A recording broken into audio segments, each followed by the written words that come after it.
llamo Rodrigo Salas y tengo 52 años.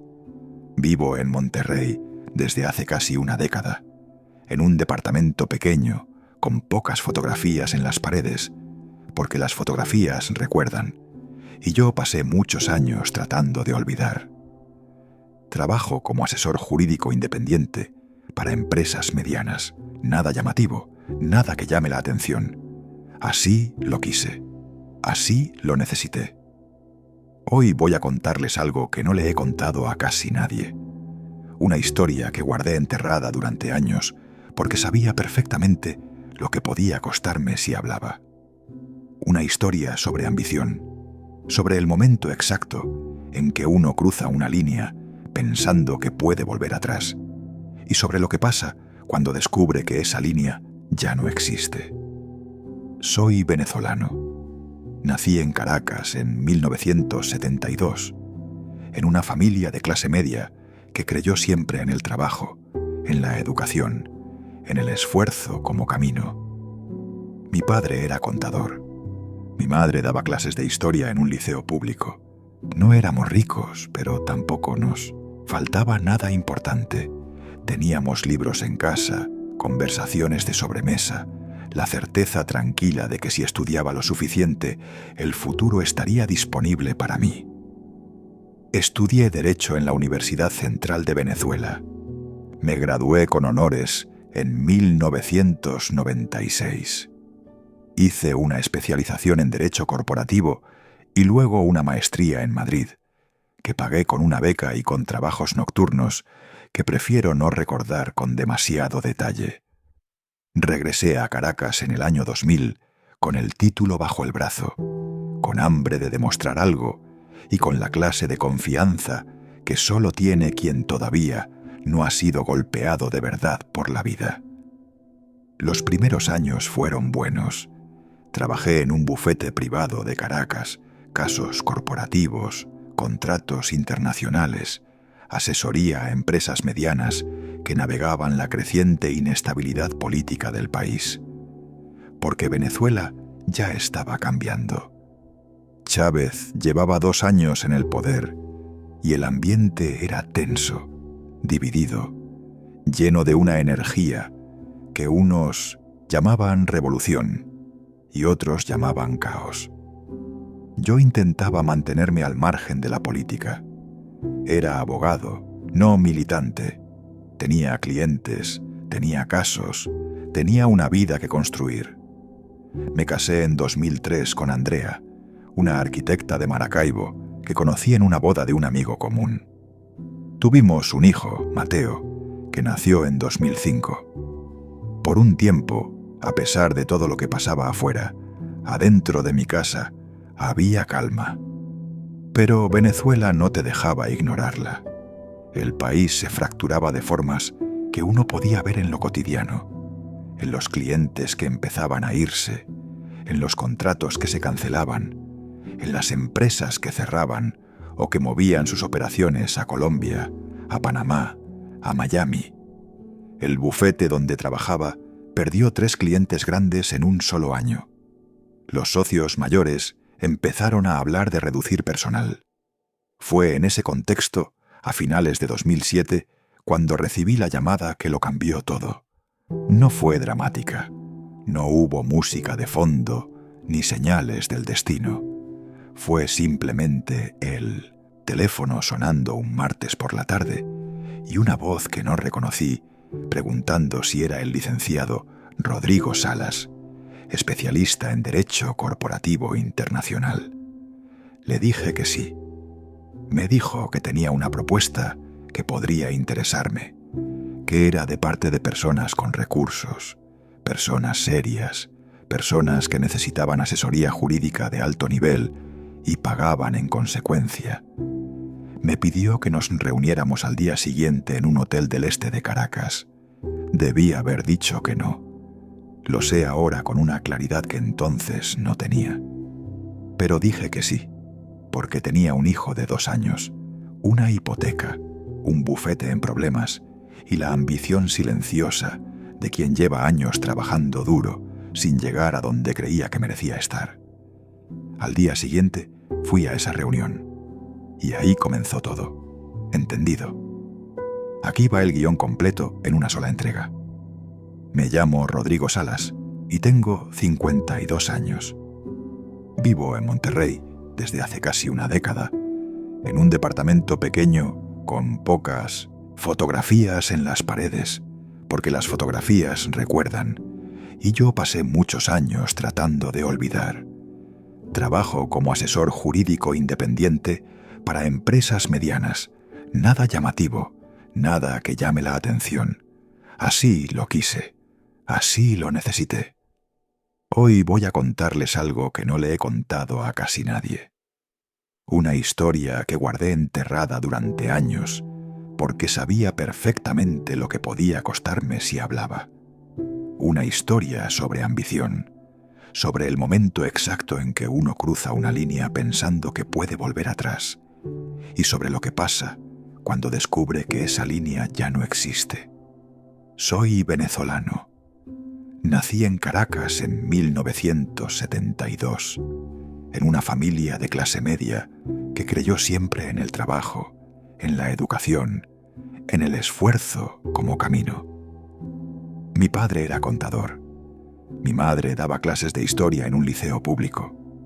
No éramos ricos, pero tampoco nos faltaba nada importante. Teníamos libros en casa, conversaciones de sobremesa, la certeza tranquila de que si estudiaba lo suficiente, el futuro estaría disponible para mí. Estudié Derecho en la Universidad Central de Venezuela. Me gradué con honores en 1996. Hice una especialización en Derecho Corporativo y luego una maestría en Madrid, que pagué con una beca y con trabajos nocturnos que prefiero no recordar con demasiado detalle.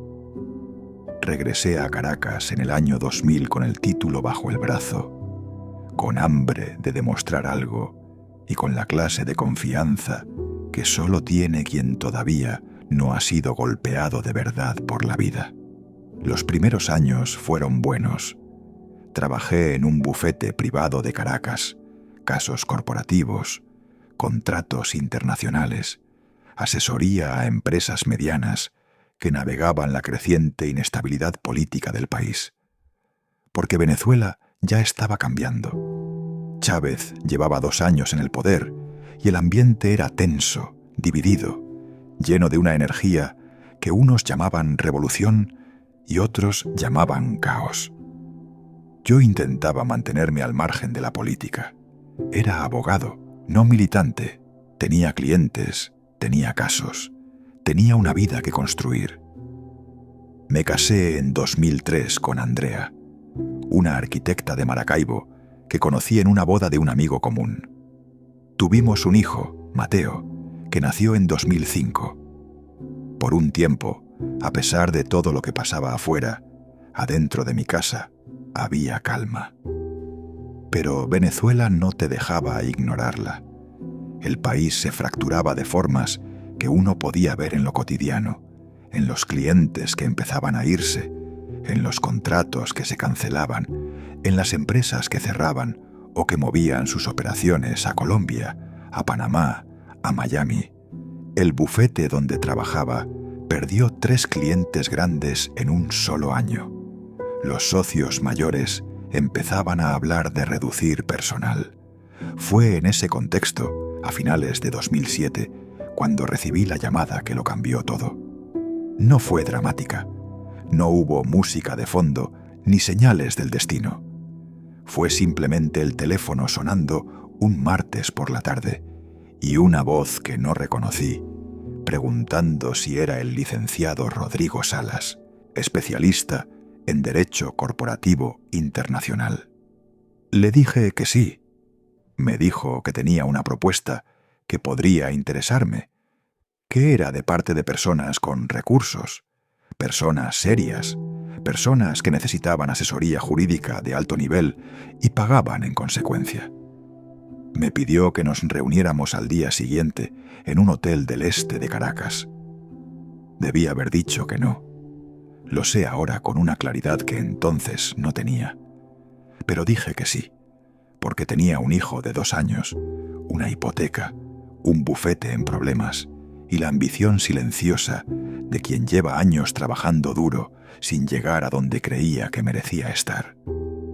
Al día siguiente fui a esa reunión y ahí comenzó todo. El hotel era uno de esos lugares que intenta parecer más lujoso de lo que es, con mármol en el lobby y empleados demasiado formales.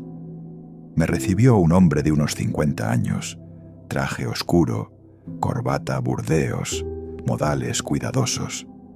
Se presentó como el licenciado Fermín Castellanos, asesor de Relaciones Institucionales. No me dijo para quién trabajaba en ese primer encuentro. Solo me habló del perfil del trabajo, asesoría legal interna para una estructura gubernamental de alto nivel, revisión de contratos internacionales, redacción de instrumentos jurídicos para operaciones financieras con contrapartes en el exterior. El sueldo que mencionó me dejó sin palabras. Era 4 veces lo que ganaba en el bufete. 4 veces. Con ese número en la cabeza, uno deja de hacer ciertas preguntas que debería hacer. Le pregunté lo básico. ¿Para quién exactamente? Me respondió que eso se revelaría en una segunda reunión, si yo mostraba interés formal. ¿Qué tipo de operaciones? Financieras, legales, completamente dentro del marco jurídico venezolano e internacional. ¿Habría algún tipo de conflicto con mi trabajo actual? Me sugirió que ese detalle lo resolveríamos con facilidad. Regresé a casa esa noche con la cabeza llena de números. Le conté a Andrea que había tenido una reunión con unos posibles clientes importantes. No le di detalles porque no tenía suficientes todavía. Ella me preguntó si me parecía serio. Le dije que sí, que parecía muy serio. No le mentí exactamente. Solo omití la incomodidad que había sentido al final de la conversación con Castellanos, cuando me dijo casi de pasada que el trabajo requería discreción absoluta, que lo que se manejaba adentro se quedaba adentro, que era una condición no negociable. La segunda reunión fue una semana después, en un piso de oficinas en Las Mercedes. Había más personas esta vez. 2 hombres que no se presentaron con nombres claros, solo apellidos que después no pude verificar. Y entonces Castellanos me dijo, ¿para quién era el trabajo? Era para la Oficina de Asesoría Jurídica del Ministerio de Finanzas, directamente vinculada al despacho del Ejecutivo Nacional. Me entregó una carpeta con documentos preliminares, contratos con empresas fantasma radicadas en Panamá y en las Islas Caimán que necesitaban revisión y validación legal, instrumentos de transferencia de fondos públicos hacia cuentas en el exterior, bajo figuras jurídicas de inversión estratégica, todo presentado con un lenguaje técnico impecable, como si la maquinaria legal estuviera diseñada específicamente para que quien la mirara desde afuera viera solo legalidad. Pero yo era abogado. Sabía leer entre líneas. Sabía lo que significaban ciertas estructuras jurídicas, ciertos tipos de empresas interpuestas, ciertos destinos de fondos. No era ingenuo. Sabía exactamente en qué categoría moral caía lo que tenía entre las manos. Y firmé el contrato de todas formas. No lo hice sin pensar. Lo hice sabiendo y diciéndome que era temporal, que necesitaba el dinero, que el país estaba destruido y que si yo no lo hacía, otro lo haría. Me dije todas las mentiras que uno se dice cuando decide cruzar una línea que sabe que no debería cruzar. Mi primer día en la oficina fue un lunes de enero de 2008. Instalaciones discretas, personal reducido, silencio que se sentía obligatorio. Me asignaron una oficina pequeña con acceso restringido a los archivos que debía revisar. Mi jefe directo era el licenciado Pedraza, un hombre delgado de unos 60 años, siempre impecablemente vestido, con una frialdad profesional que lo cubría como una segunda piel. Me explicó el trabajo con precisión quirúrgica. Revisar, validar, firmar, nada más. No hacer preguntas sobre el origen de los fondos, no consultar con personas externas, no llevarse documentos a casa, no comentar nada con nadie fuera de esas 4 paredes. Regresé a casa ese primer lunes, con el estómago apretado y el primer cheque depositado ya en mi cuenta. Era más dinero del que había ganado en un mes completo en el bufete. Me serví un vaso de whisky. Me senté en el balcón. Miré la ciudad y me pregunté en qué me había convertido. Todavía no sabía que eso era solo el comienzo. Los primeros meses en esa oficina funcionaron como una especie de anestesia. El trabajo era técnicamente complejo, lo cual agradecía, porque mientras mi cerebro estaba ocupado analizando estructuras jurídicas, no tenía espacio para pensar en lo que realmente significaban. Revisaba contratos, identificaba vacíos legales, sugería redacciones que blindaban las operaciones de cuestionamientos formales. Era, en términos puramente técnicos, un trabajo bien hecho. El equipo era pequeño. Éramos 4 abogados, más Pedraza como director. Nadie hablaba demasiado. Nadie preguntaba más de lo necesario. Había una cultura de silencio profesional que al principio interpreté como simple discreción corporativa, pero que con el tiempo entendí como algo más parecido al miedo compartido. La abogada que trabajaba en el escritorio contiguo al mío se llamaba Isabel Montoya. 38 años, pelo negro siempre recogido, lentes de armazón gruesa, voz baja y precisa. Llevaba 2 años en la oficina cuando yo llegué. Nunca hablábamos de trabajo más allá de lo estrictamente necesario, pero a veces, durante el almuerzo, intercambiábamos comentarios sobre el clima, sobre libros, sobre cualquier cosa que no fuera lo que hacíamos. Un día, al final del tercer mes, ella pasó por mi oficina con una excusa menor: preguntarme si tenía una grapadora. Cerró la puerta detrás de ella, algo que nunca hacía. Me miró fijo y me preguntó en voz muy baja si yo entendía bien para quién estábamos trabajando realmente. Le dije que sí, que tenía una idea general. Me dijo que una idea general no era suficiente, que lo que pasaba por esa oficina no era contabilidad creativa ni evasión fiscal menor. Me dijo que los montos reales eran obscenos, que las contrapartes en el exterior eran personas con nombres muy específicos en las noticias internacionales, que lo que nosotros estábamos firmando era la cobertura legal de algo que en cualquier tribunal internacional se llamaba de una sola forma. Me preguntó si yo sabía lo que significaba ser parte de eso el día que todo se cayera. No respondí. Ella tomó la grapadora y se fue. Esa noche no dormí. Me quedé en la cama mirando el techo, mientras Andrea dormía a mi lado y Mateo respiraba tranquilo en su cuarto. Pensé en lo que Isabel me había dicho. Pensé en las carpetas que había firmado. Pensé en que mi nombre, el licenciado Rodrigo Salas, estaba impreso en instrumentos jurídicos que movían dinero que no era dinero limpio hacia lugares que no eran destinos legítimos. Pensé en salir. Calculé cuánto dinero había ahorrado en esos 3 meses. Calculé cuánto tiempo podríamos sobrevivir si renunciaba mañana.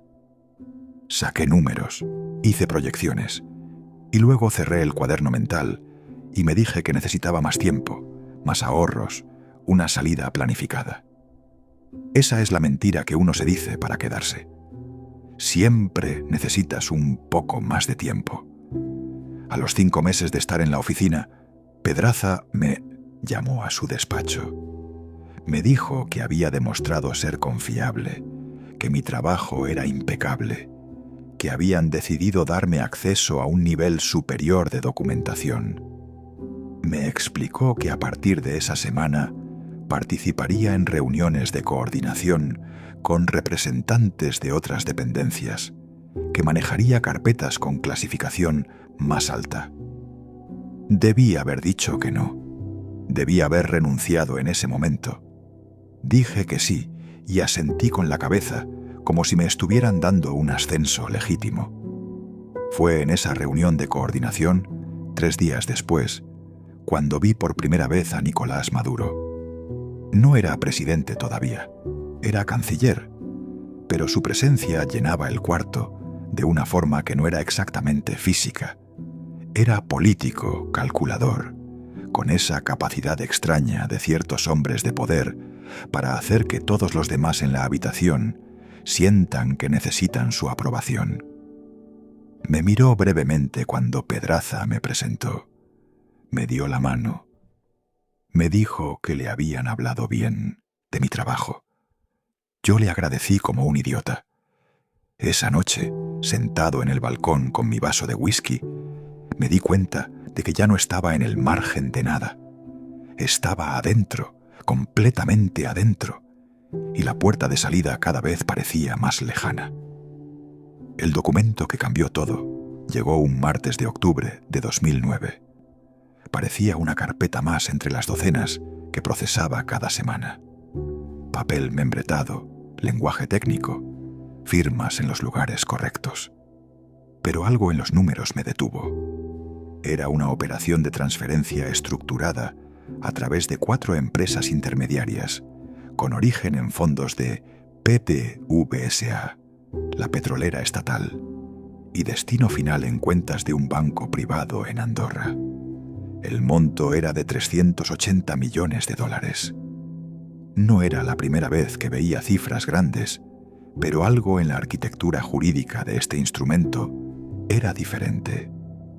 Me tomé más tiempo del habitual revisándolo, y entonces lo vi. Enterrado en el anexo técnico, en un lenguaje diseñado para oscurecer más que para aclarar, había una referencia a cuentas personales. No cuentas corporativas, no fondos de inversión estructurados. Cuentas personales a nombre de individuos específicos. Y uno de esos nombres era un nombre que yo había escuchado en reuniones. Un nombre que aparecía en comunicaciones internas. Un nombre que estaba directamente vinculado al despacho del ejecutivo. Cerré la carpeta. La puse sobre el escritorio. Me quedé mirándola durante varios minutos, como si pudiera cambiar su contenido con solo observarla. Esto no era evasión fiscal, ni ingeniería financiera creativa. Esto era robo. Robo directo, documentado, con nombres y cuentas y montos específicos. Y yo tenía ese documento en mis manos, lo que significaba que si lo firmaba, mi nombre quedaba unido para siempre a esa operación. Levanté el teléfono interno y le dije a la asistente que necesitaba ver a Pedraza. Me respondió que estaba en reunión hasta las 4. Le dije que era urgente. A las 3:15, Pedraza abrió mi puerta. Cerré la carpeta antes de que entrara, instinto estúpido, porque él sabía perfectamente lo que yo tenía sobre el escritorio. Me preguntó cuál era el problema. Le dije que necesitaba más tiempo para revisar esa operación, que había algunas inconsistencias jurídicas que debía resolver antes de poder firmar con confianza técnica. Me miró durante un segundo que se sintió muy largo. Luego me dijo que esa carpeta tenía fecha límite para el jueves, que era una prioridad institucional, que confiaba en que yo encontraría la forma de resolver las inconsistencias que mencionaba. No fue una amenaza explícita. Nunca lo era. Era solo una presión suave, razonable en la superficie, que por debajo tenía el peso de todo lo que no se decía, pero todos entendían. Esa tarde, cuando salí de la oficina, no fui directo a casa. Caminé durante casi 1 hora por las calles del este de Caracas, sin rumbo fijo. Pensé en Isabel, y en lo PAM que me había dicho meses atrás. Pensé en que ella llevaba 2 años ahí, y seguía viva, y seguía trabajando, y aparentemente seguía durmiendo por las noches.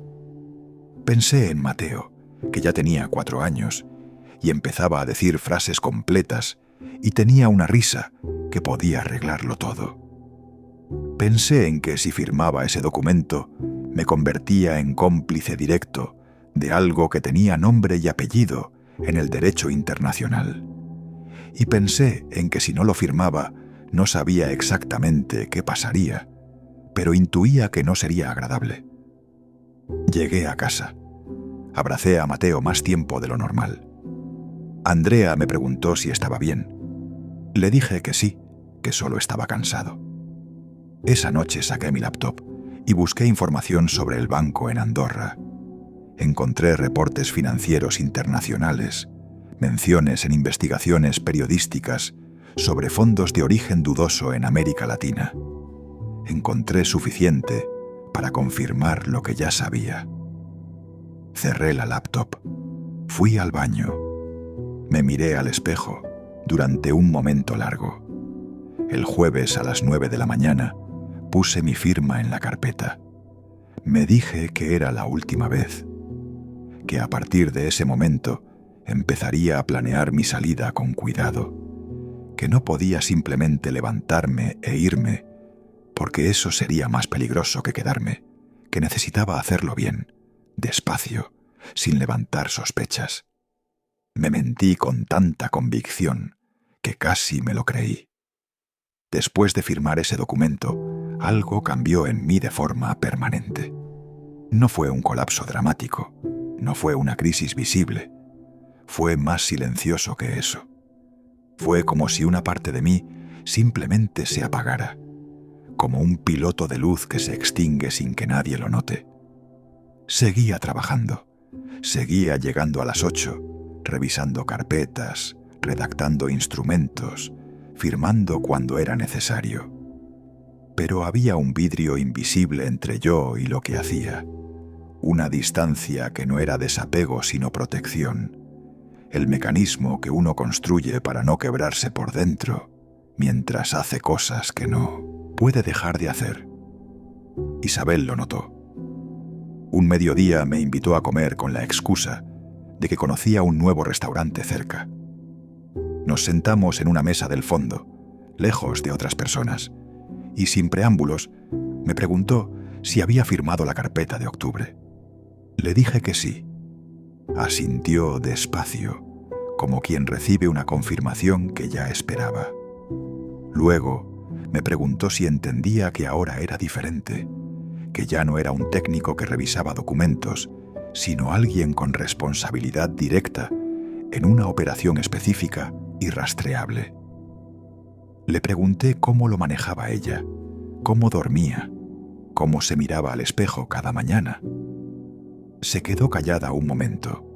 Luego me dijo que había aprendido a separar lo que hacía de lo que era, que se decía a sí misma que era solo técnica, que su firma era solo un eslabón en una cadena enorme, donde ella no decidía nada, que si no era ella, sería otro, que el sistema existía con o sin su participación. Le pregunté si eso le funcionaba realmente. Me miró a los ojos y me dijo que no le funcionaba en absoluto, pero que era lo único que tenía. Pagamos la cuenta y volvimos a la oficina sin decir nada más. Era el tipo de conversación que no se continúa, porque continuarla sería demasiado peligroso. Los meses que siguieron fueron de una tensión sostenida que me fue desgastando de formas que Andrea empezó a notar antes de que yo mismo la reconociera. Me decía que estaba distante, que llegaba a casa y aunque estaba físicamente presente, mi mente estaba en otro lugar. Me preguntaba qué me pasaba y yo le daba respuestas que eran verdad a medias, que el trabajo era muy exigente, que manejaba mucha presión, que necesitaba tiempo para descomprimirme. Nunca le conté la verdad. No podía. no solo por miedo a lo que podría pasarnos, sino porque decirlo en voz alta, ponerlo en palabras delante de la persona que más amaba, lo haría completamente real, de una forma que yo todavía no podía enfrentar. En 2010, Chávez reorganizó varias estructuras del gobierno y nuestra oficina fue absorbida por otra dependencia. Pedraza desapareció sin explicación. Un día simplemente no llegó y nadie preguntó. Su lugar lo ocupó un hombre más joven, más agresivo, llamado Torrealba, que llegó con una energía nueva y con instrucciones de acelerar varios procesos que llevaban meses pendientes. Torrealba me llamó a su oficina la primera semana. Me dijo que había revisado mi historial de trabajo, que era sólido, que yo era exactamente el perfil que necesitaban para una nueva etapa. Me informó que habría operaciones de mayor escala en los próximos meses, que la participación de nuestra área sería más directa, que esperaba de mí el mismo nivel de compromiso que había demostrado hasta ahora. Compromiso.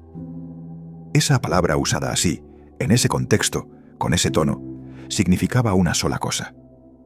Esa noche le dije a Andrea que necesitábamos hablar. Nos sentamos en la sala.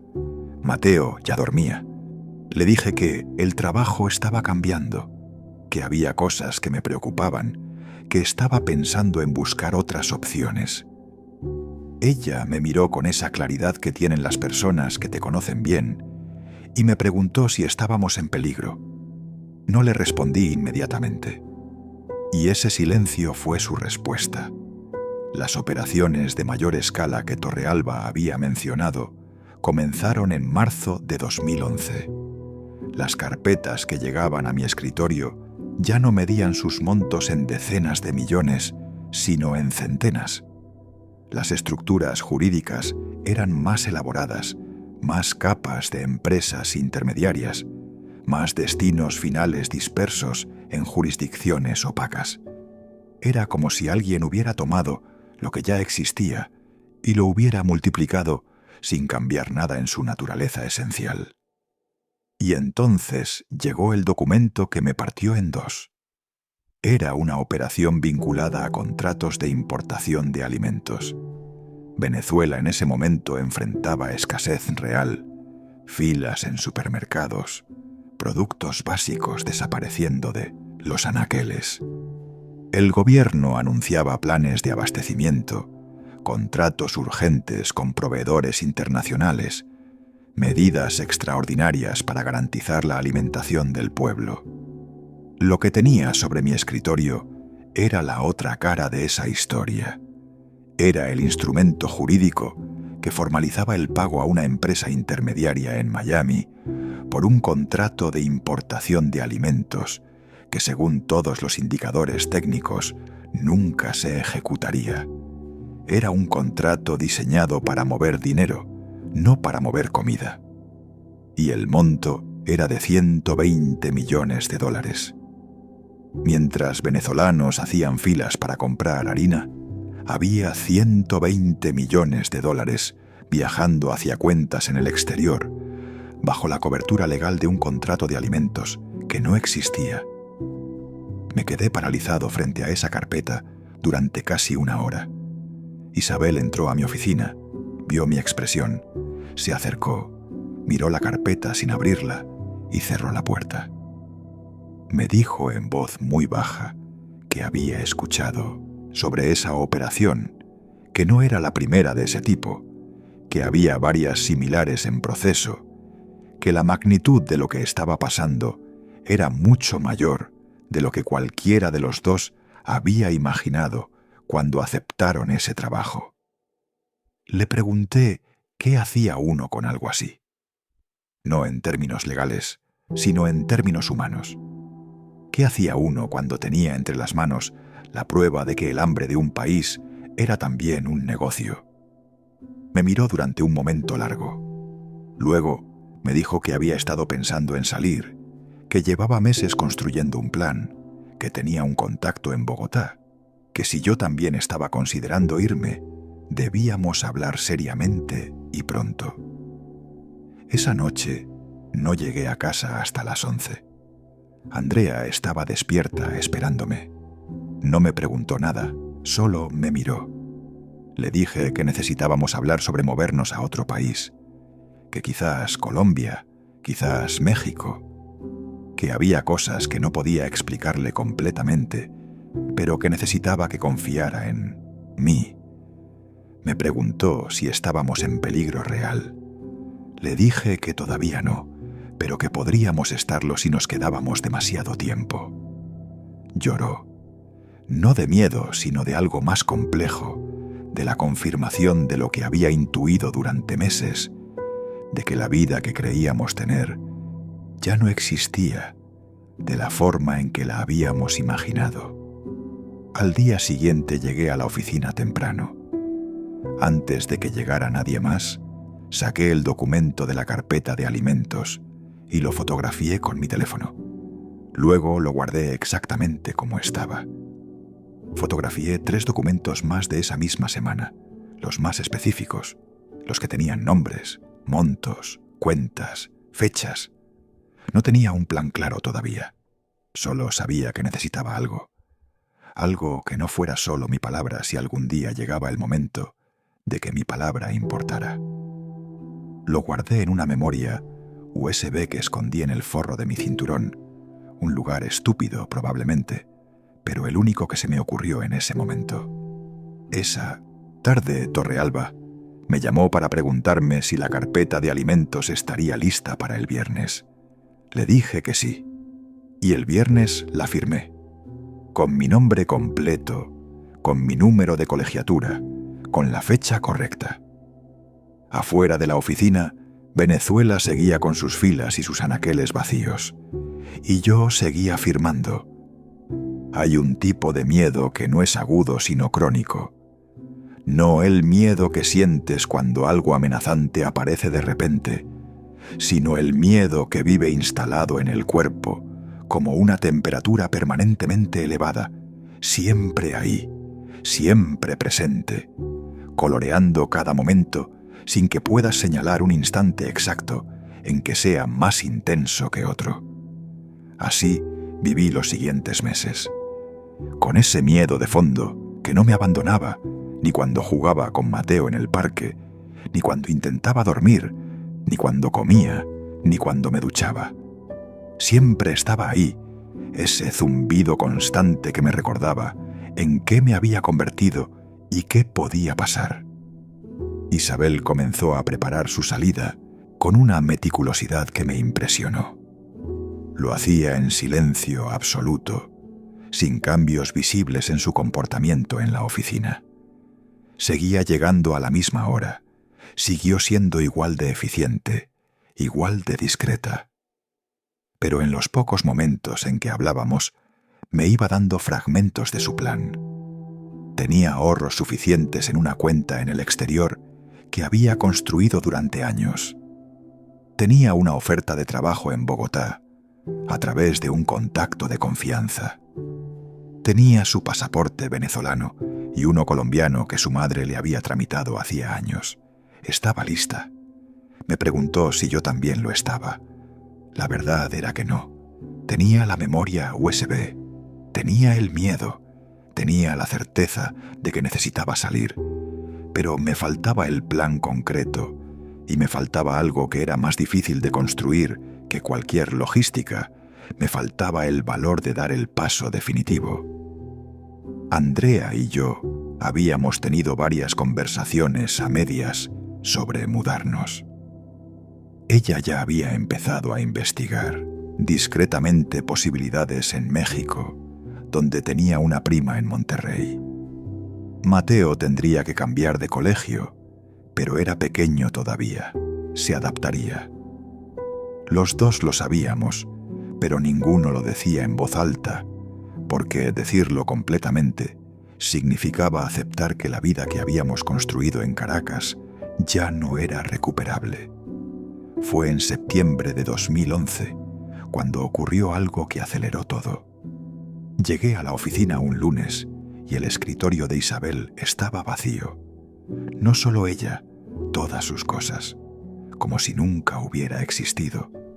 Torrealba convocó al equipo a las 10 de la mañana y nos informó con total neutralidad que Isabel Montoya había presentado su renuncia por motivos personales y que se había ido con efecto inmediato, que le deseábamos éxitos en sus proyectos futuros. Nadie preguntó nada, nadie expresó sorpresa.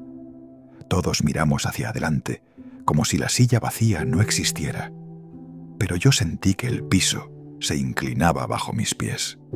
Esa tarde le mandé un mensaje a Isabel al teléfono que usábamos para comunicaciones no relacionadas con la oficina.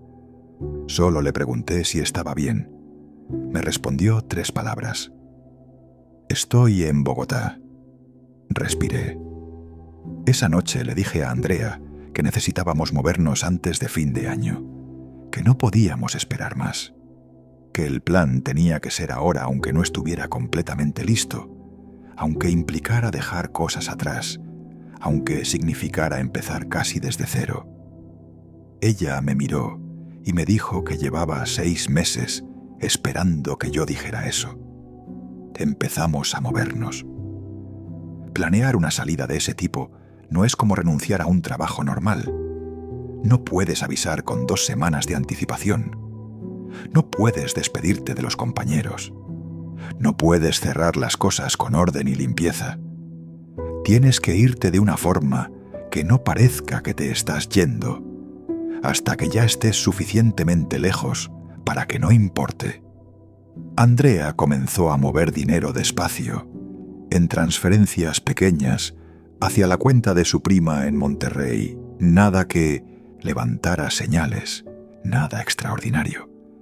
Liquidó algunos ahorros que teníamos en Venezuela con excusas domésticas, reparaciones de la casa, gastos del colegio de Mateo, pequeñas inversiones en cosas que en realidad no compramos.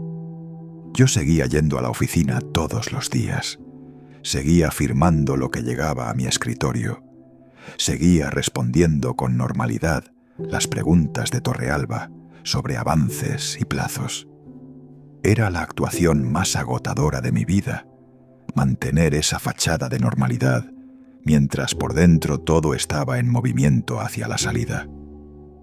Pero entonces cometí un error que casi lo destruyó todo. Un compañero nuevo que había llegado a la oficina meses antes, un joven abogado llamado Durán, me invitó a tomar café una tarde. Era amable, inteligente, hacía preguntas interesantes sobre los procedimientos de la oficina. Yo, en algún momento, bajé la guardia lo suficiente para hacer un comentario ambiguo sobre la naturaleza de algunas operaciones que manejábamos. No dije nada concreto, nada que en sí mismo fuera comprometedor, pero fue suficiente. 2 días después, Torrealba me llamó a su oficina, cerró la puerta, se sentó frente a mí con esa calma calculada que usaba cuando quería que sintieras el peso de lo que no decía. Me preguntó si todo estaba bien, si tenía alguna preocupación sobre el trabajo, si había algo que quisiera hablar con él. Le dije que no, que todo estaba bien.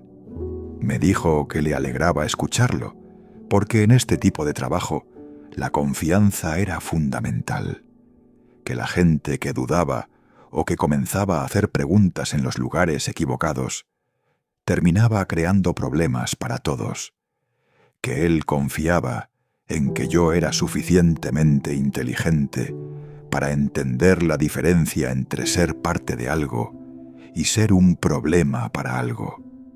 Salí de su oficina con las manos heladas. Esa noche le dije a Andrea que teníamos que movernos más rápido, que no podíamos esperar a fin de año, que quizás noviembre era demasiado tarde también. Ella no discutió. Me preguntó cuánto tiempo teníamos. Le dije que no estaba seguro, pero que no era mucho. Llamé a la prima de Andrea en Monterrey esa semana. Le expliqué que necesitábamos llegar antes de lo planeado, que era urgente, que si podía ayudarnos a gestionar un lugar donde quedarnos las primeras semanas. Ella dijo que sí, sin hacer preguntas, con la generosidad directa de quien entiende que hay cosas que se explican después. También hice algo que no había planeado hacer. Copié la memoria USB. Hice 2 copias. Una la envié por correo certificado a una dirección en Miami que pertenecía a un periodista venezolano exiliado, cuyo trabajo había seguido durante años. La otra la dejé con instrucciones específicas con mi hermano en Caracas, en un sobre cerrado que solo debía abrir si yo dejaba de comunicarme por más de 30 días. No era un plan perfecto, pero era lo que tenía. El viernes siguiente pedí una semana de vacaciones. Tenía días acumulados. Era una solicitud completamente razonable. Torrealba la aprobó sin comentarios, lo que era buena señal o era exactamente lo contrario. No podía saberlo. El sábado por la mañana, Andrea, Mateo y yo subimos a un avión con destino a Ciudad de México, con equipaje de vacaciones y la certeza de que no íbamos a regresar. Mateo preguntó desde el asiento del avión si íbamos de viaje. Le dije que sí, que íbamos de aventura. Me miró con esos ojos grandes y me preguntó si iba a ser divertido. Le dije que sí, le prometí que sí.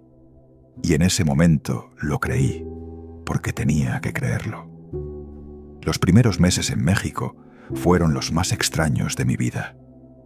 Vivíamos en Monterrey, en el departamento pequeño de la prima de Andrea. 5 personas en un espacio pensado para 2, con Mateo durmiendo en la sala y Andrea y yo compartiendo una habitación prestada y sintiéndonos huéspedes de nuestra propia crisis. Tramité mi residencia legal con documentación que puse en orden desde el primer día.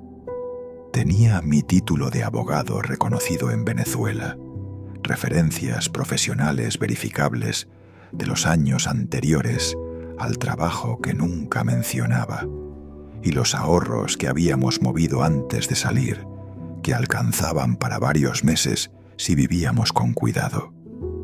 Andrea encontró trabajo primero en un estudio de arquitectura pequeño que la contrató a tiempo parcial.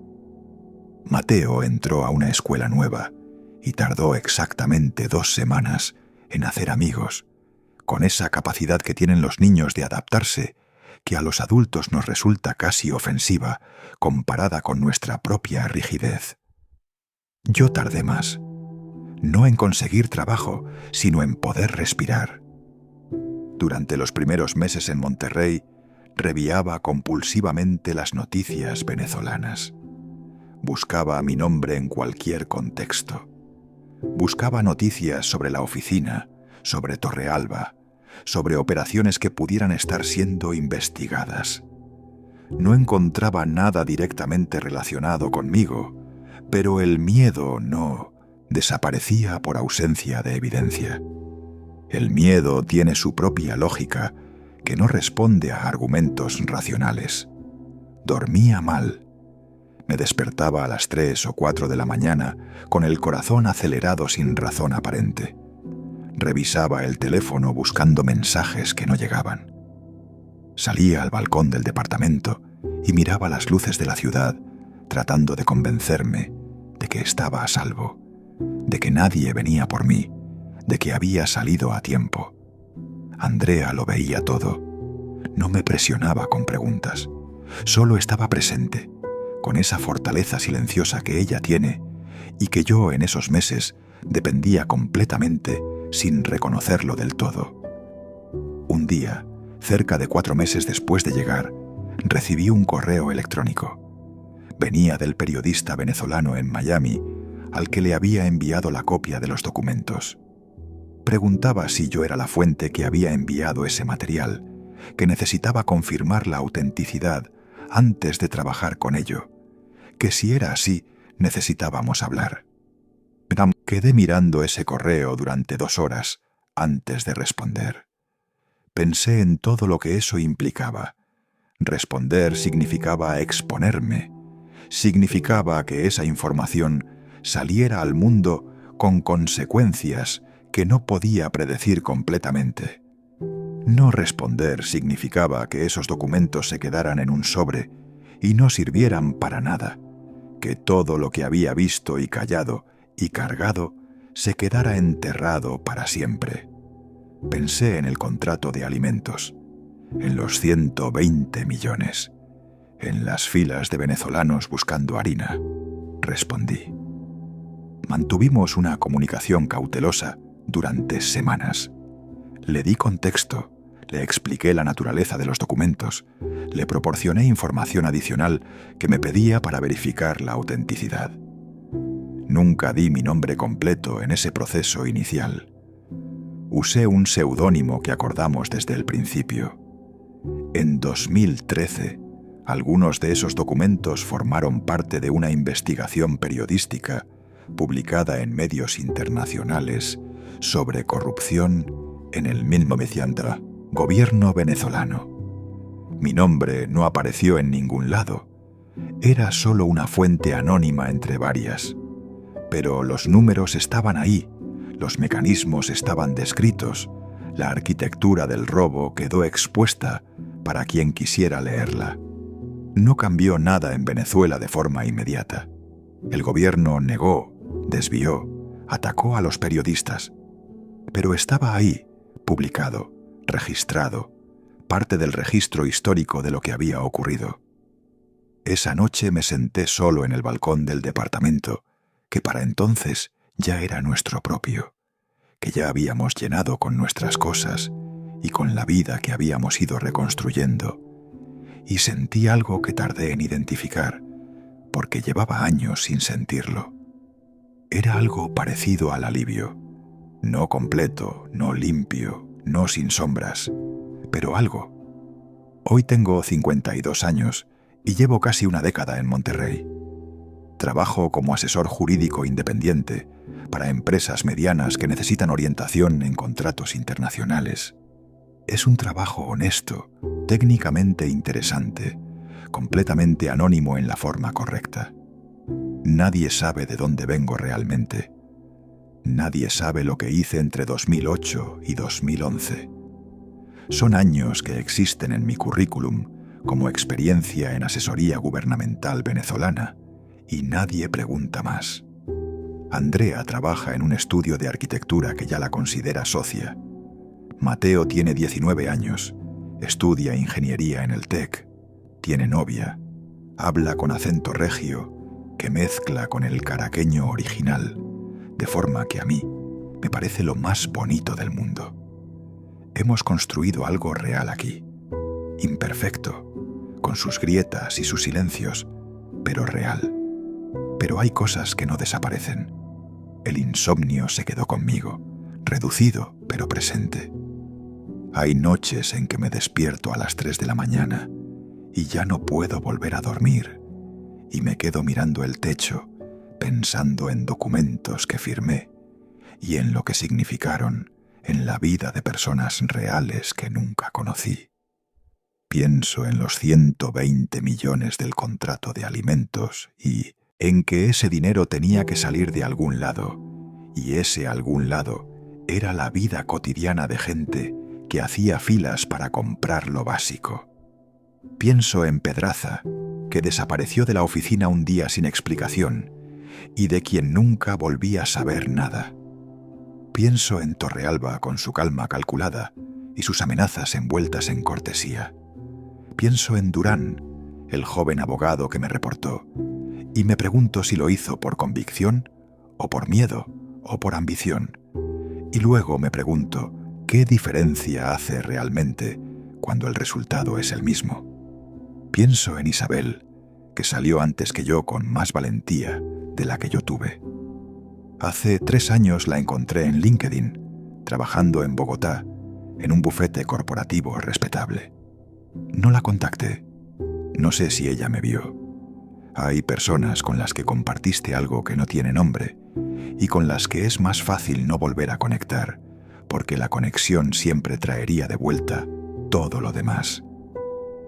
Pienso en Mateo a veces, en que él no sabe nada de esto, en 1900, que creció viendo a su papá como un hombre serio, trabajador, responsable, sin saber que ese hombre firmó documentos que robaron dinero del pueblo venezolano, que fue parte de una maquinaria que usó la necesidad de la gente como cobertura para sus negocios.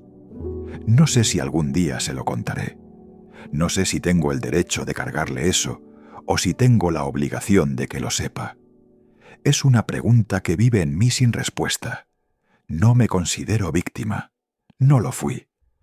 Fui parte de algo que elegí, con todas las atenuantes del mundo, con toda la presión del contexto, con toda la comprensión que uno puede tener de por qué las personas hacen cosas que saben que están mal.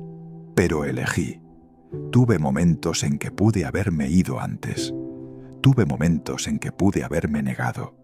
No lo hice porque tenía miedo y porque tenía ambición y porque me mentí durante demasiado tiempo sobre cuándo exactamente iba a ser el momento correcto para parar. Lo que sí soy es sobreviviente, con todas las manchas morales que eso implica. Salí, saqué a mi familia, guardé evidencia, la entregué a quien pudo hacer algo con ella.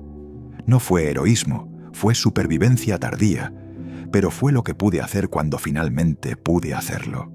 Hoy, Venezuela sigue siendo Venezuela. El régimen sigue ahí. Las investigaciones internacionales sobre corrupción siguen documentando lo mismo que yo vi desde adentro. El dinero que se robaron sigue sin recuperarse. Nada de lo que yo hice cambió eso de forma fundamental, y sería una mentira decir que sí. Pero hay algo que aprendí en todo esto que no encontré en ningún libro de derecho ni en ninguna clase de ética jurídica. Aprendí que la corrupción no llega con cara de monstruo. Llega con cara de oportunidad.